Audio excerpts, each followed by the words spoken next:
বিশ্বের ইতিহাসে অন্যতম অদ্ভুত এক যুদ্ধের নাম অ্যাংলো জাঞ্জিবার যুদ্ধ।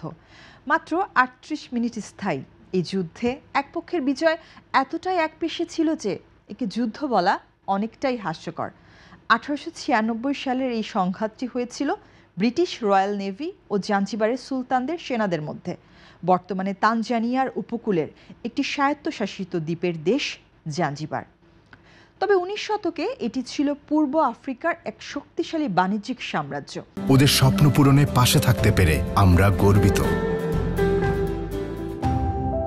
এখানকার বন্দরগুলো থেকে হাতির দাঁত, মশলা এবং বন্দি আফ্রিকানদের পাঠানো হতো আরব ও ইউরোপে।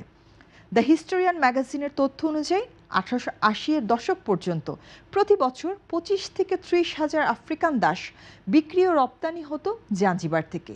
সেই দাস ব্যবসা থেকেই বিপুল সম্পদ অর্জন করেছিলেন সুলতান।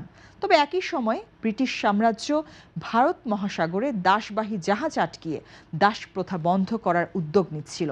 ১৮৯০ সালে ব্রিটেন ও জার্মানি আফ্রিকা ভাগাভাগি করে নিজেদের প্রভাব বলয় নির্ধারণে এক চুক্তি স্বাক্ষর করে। এর ফলে জাঞ্জিবার হয় ব্রিটেনের প্রোটেক্টরেট, অর্থাৎ পুরোপুরি উপনিবেশ না হলেও কার্যত ব্রিটিশ নিয়ন্ত্রণাধীন। সে সময় ব্রিটিশরা এমন এক সুলতান চেয়েছিল যিনি দাস ব্যবসা বন্ধ করবেন ও ব্রিটিশ স্বার্থ রক্ষা করবেন। তাদের পছন্দের প্রার্থী ছিলেন হামাদ বিন থুয়াইনি। ১৮৯৩ সালে পঞ্চম সুলতান হিসেবে সিংহাসনে বসেন তিনি। তবে ১৮৯৬ সালের ২৫ আগস্ট হঠাৎ মারা যান থুয়াইনি। ধারণা করা হয় তাকে বিষ প্রয়োগে হত্যা করেছিলেন তারই ভাতিজা খালিদ বিন বারঘাস। থুয়াইনির মৃত্যুর পর সঙ্গে সঙ্গে নিজেকে নতুন সুলতান ঘোষণা করলেন তিনি। ব্রিটিশদের পছন্দের ছিলেন না খালিদ। তিনি স্বাধীনচেতা ছিলেন এবং ব্রিটিশ কর্তৃত্ব মেনে নিতে অনিচ্ছুক ছিলেন।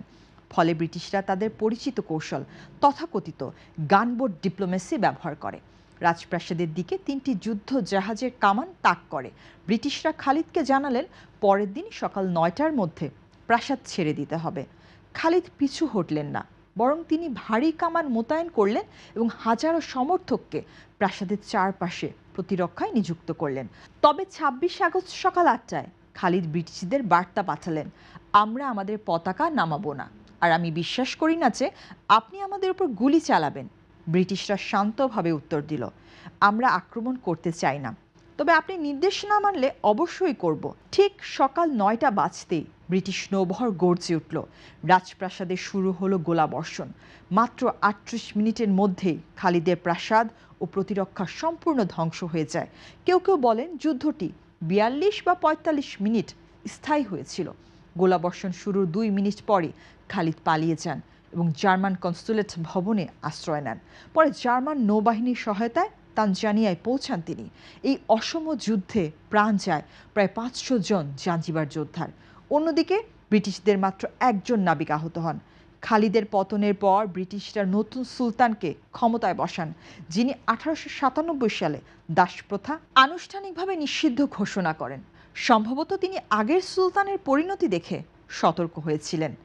এভাবেই জাঞ্জিবার যুদ্ধ ইতিহাসে বিশ্বের সবচেয়ে ছোট যুদ্ধ হিসেবে জায়গা করে নেয়।